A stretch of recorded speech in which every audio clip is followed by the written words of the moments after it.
Lower the volume to the emotion every time you notice lack comes up, and just like breaking any addiction, there's going to be cravings, right? So the body's going, hey, Lewis, it's been about 2 hours since you're so used to doing this Yeah, thing. you've been thinking lacking thoughts about 150,000 times a day, and you're just going to stop now. The body's going to start influencing the mind and saying, it's not going to work, you're a loser, it didn't work before, it's too hard, everybody else. That's why it's so hard for people to like lose weight or get in shape, because you might try it for a few days and then the cravings, or I'm tired and I want to go default back into the old personality. Right, because why? Because the body, which has been conditioned, the mind, the body is the unconscious mind. So the body's got used to the familiar feeling, even they don't even know it's lack. It's just how they feel. It's not guilt. So okay, so let me finish. So the hardest part about all of this is making a different choice. And the moment you decide to make a different choice, get ready, it's going to feel uncomfortable. Right. It's going to feel unfamiliar. Your body's all of a sudden saying, hey, Lewis, why don't you start thinking those same exact thoughts, do the same things, make the same choices, demonstrate the same behaviors, have the same experiences, so you could feel that feeling of lack. Complain again to somebody, call somebody up and say how miserable your life is, right? And that's the known, right? So the body is always influencing the mind to return back to the familiar territory. The default. The default, okay. All right, so now the person says, okay, what thoughts do I not want? What would an abundant person think this way? The people in our work that have created, I had a guy come to our event. I love this guy. He healed himself.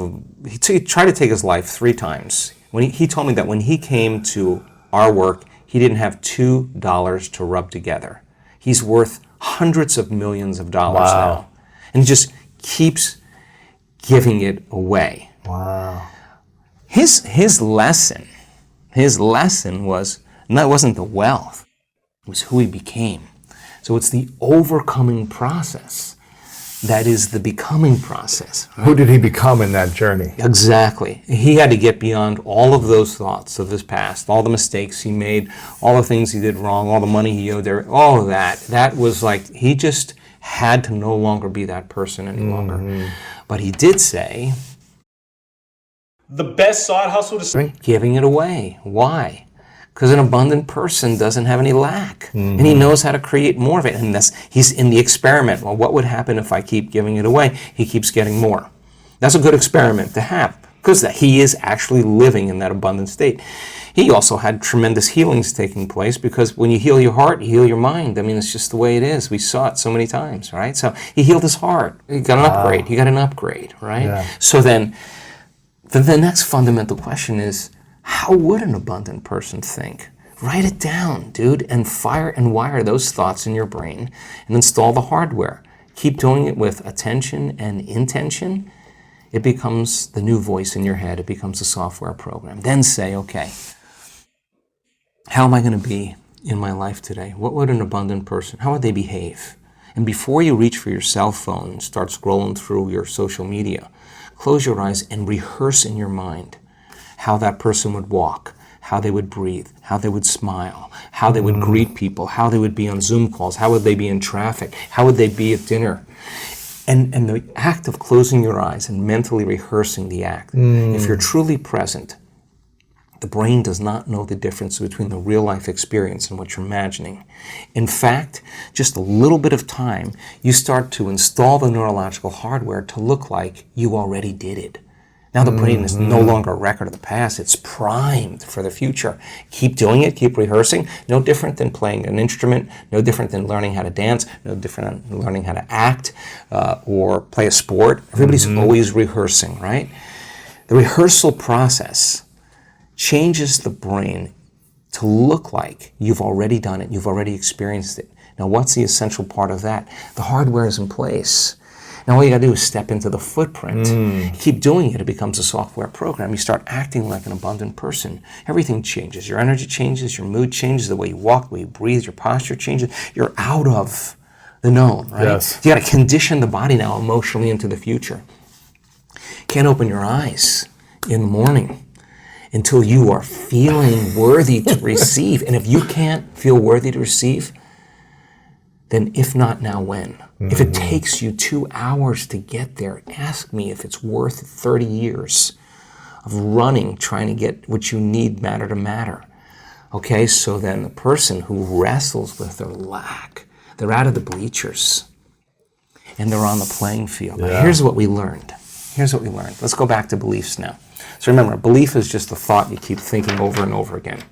A belief is something that you keep thinking enough times that you hardwired in your brain and it becomes an automatic program. And we have beliefs about all kinds of things, money, relationships, God, whatever it is. It's all based on what we've been told or our past experiences, right?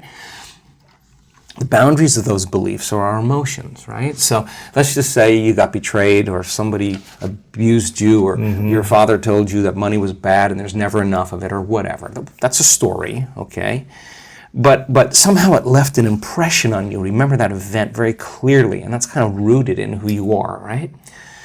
Okay, so that emotion then is the boundary of our belief, okay? So how you think and how you feel creates your state of being.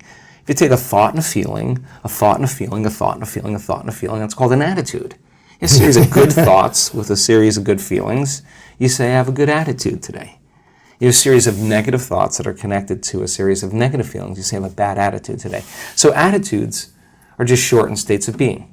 Good attitude in the morning, bad attitude in the afternoon.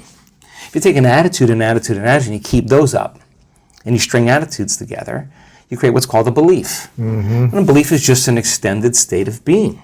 So if you keep thinking the same thought, you keep hardwiring it in the brain, you keep feeling the same feeling, you keep conditioning in your body, the redundancy of that cycle over and over again conditions the body to subconsciously become the mind of that belief. And all beliefs are subconscious states of being. Okay. Take a belief, and you string them together. You form what's called a perception. And perceptions are just such extended states of being that we're unconscious. And so then we edit out reality. In fact, most people don't see things the way they are. They see things the way they are. Yes. Right? And people are always filling in reality unconsciously based on their memory. They could be married to a person for 40 years and they don't see the person, they see the memory of the person, right? And there's research to prove this, okay? So how do we change a belief or perception about ourselves or our lives, okay? We've studied this.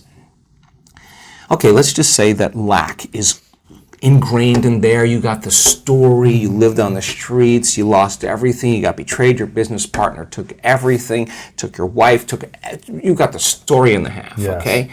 Okay, you got to start telling a new story of the future, right? You got to believe in that future more than you have to believe in the past. So how do you do that? You only believe in the past when you feel the emotions of the past. The only time you're going to believe in the future is when you feel the emotions of the future, right? Okay? So in order for us to change a belief or perception about ourselves and our lives, we have to make a decision with such firm intention that the amplitude of that decision carries a level of energy that's greater than the hardwired programs in your brain and the emotional conditioning in your body. And your body literally has to respond to your mind. That the choice that you're making to change in that moment becomes a moment in time that you never forget. Now here's the key. Physically. The stronger the emotion you feel when you make that choice, the more you'll remember the decision. Okay, so then how do we downregulate that old belief? If the trauma created an emotional quotient of 6 or 7, then your decision to change your beliefs got to be a 9. Right. And you got to come out of your resting state, and that moment has to define you. You could say, I know exactly where I was, the time of day it was, who I was with, when I made my mind up to change, right? Because you created a long-term memory. Long-term memories are created from strong emotion. Yes. Right? But if the amplitude of that emotion is greater than the betrayal, boom, the body starts responding to the mind. And